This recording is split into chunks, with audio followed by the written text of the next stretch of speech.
Imran Khan led Pakistan's cricket team to World Cup glory in 1992. This could be victory, it is. Pakistan win the World Cup. A magnificent performance. But in the 30 years since, he's gone on to become a philanthropist, setting up a cancer hospital in Lahore, and a political activist, establishing his own party, the PTI, or Movement for Justice. He became Pakistan's 22nd Prime Minister in 2018, pledging to fight corruption and revive the country's struggling economy. He's ushered in a new foreign policy too, moving away from the US and closer to Russia and China. But Pakistan's tense relationship with India did not improve on his watch. His tenure came to a dramatic end in April this year after he was overthrown in a no-confidence vote. He's accused the United States of a conspiracy to remove him from power, a claim the US State Department denies. Khan has taken to the streets to demand another election and, as we heard from Avani earlier, continues to lead rallies of his supporters. I spoke with Imran Khan from Islamabad.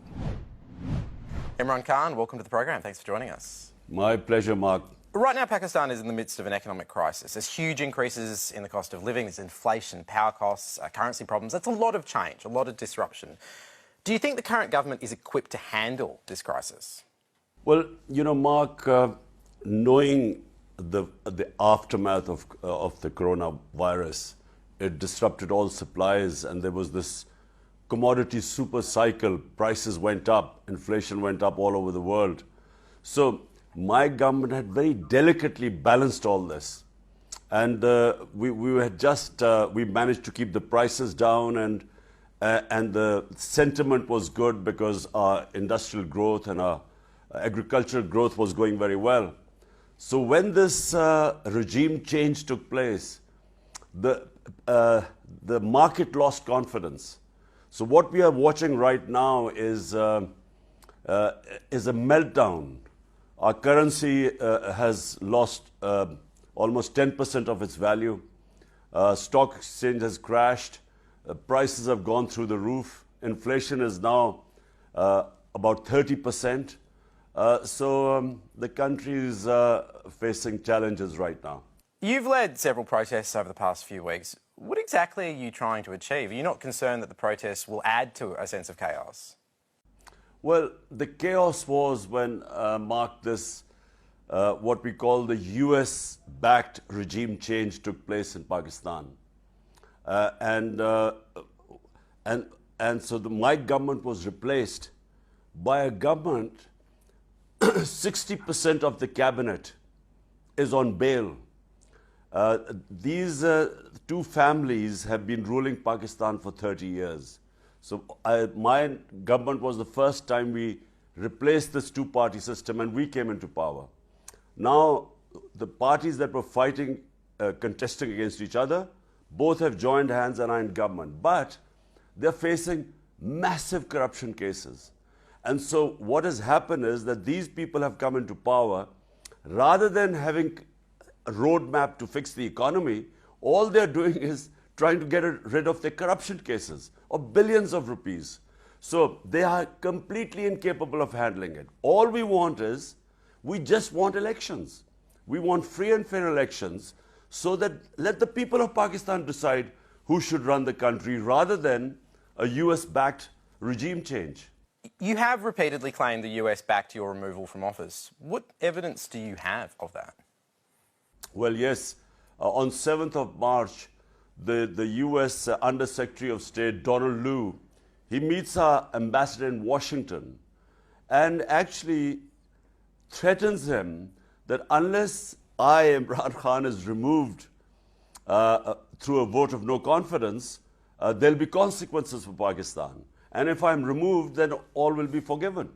Now, this is this American official threatening our ambassador. An ambassador in an official meeting, minutes were taken.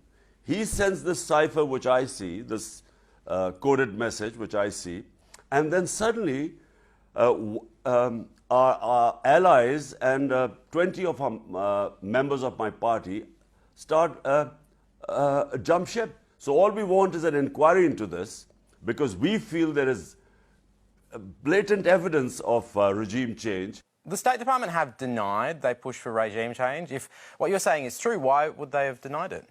Well, I think it'll be extremely embarrassing. the State Department clearly, or this Undersecretary, Donald Lu, clearly did not think this would become public. Elections are scheduled for next year. If you are so confident of your re-election, why not just wait for those elections? Mark, this is insulting for a country of 220 million people that an elected Prime Minister is removed by this conspiracy. And we know what the conspiracy was. Let me just say, Pakistan is not the first country where the regime change by the US has taken place. No Pakistani Prime Minister has ever finished a term in office. And I'm curious as to why that is and why the role of the military is so significant. In the last 62 years, half the time we have been ruled by military and half the time by these two families. They've ruled us. So I'm the first time it's a new party has come up. And I feel that days of military ruling Pakistan are over. I think there's a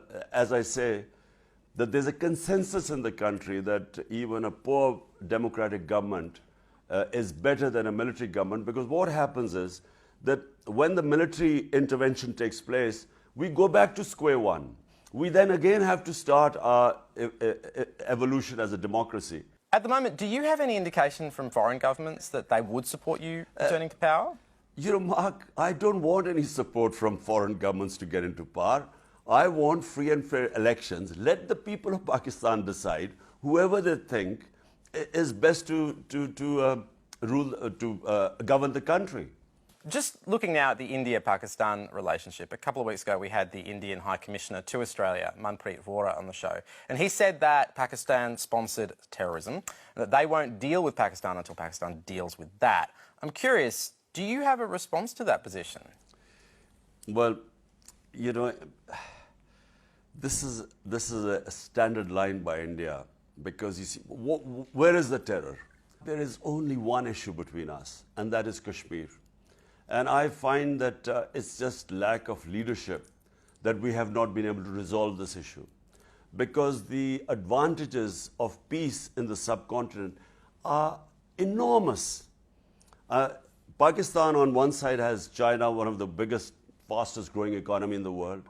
And then we have India on the other side, which is potentially one of the second biggest market in the world and economy in the world. And then on our other side, we have all the world energy reserves. We have Iran, and then we have Central Asia. So we are strategically placed.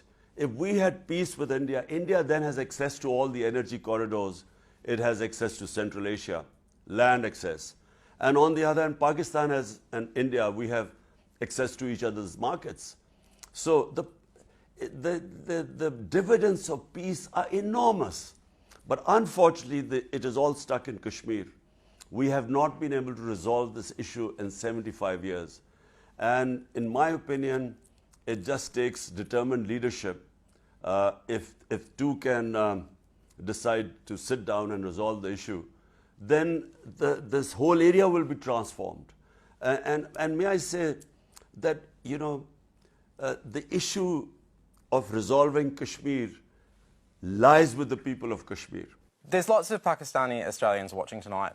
Do you have a message for the diaspora? The biggest support actually since this regime change in Pakistan took place, it's never happened before that all the Pakistanis, when we have almost 9 million Pakistanis diaspora living in different countries, and never has it happened that they turned out in such large numbers to support us, to support me. It's never happened, because normally when there's a regime change, there's celebration in Pakistan. People distribute sweets. This is the only time that people came out, and millions of people within the country and Pakistanis outside came out to protest. And so I consider finally that I consider the overseas Pakistanis living in Australia, they are one of our greatest assets. Just lastly, before I let you go, you have had an incredible life. What would you most like to be remembered for? Look, You know, Mark, I've also been very privileged. I've had more love and respect in my country than hardly any other Pakistani.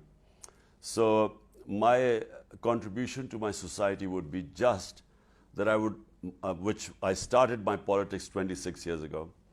And I have to say I was inspired by, when I first went to England as a teenager, the two things that inspired me about England: rule of law and a welfare state. And later on, when I studied my own history, the first welfare state in the history of mankind was made by our Prophet Muhammad Sallallahu Alaihi Wasallam, the first state of Medina. This is exactly what he did. And these are exactly the principles which I set out 26 years ago. This is what I want in Pakistan.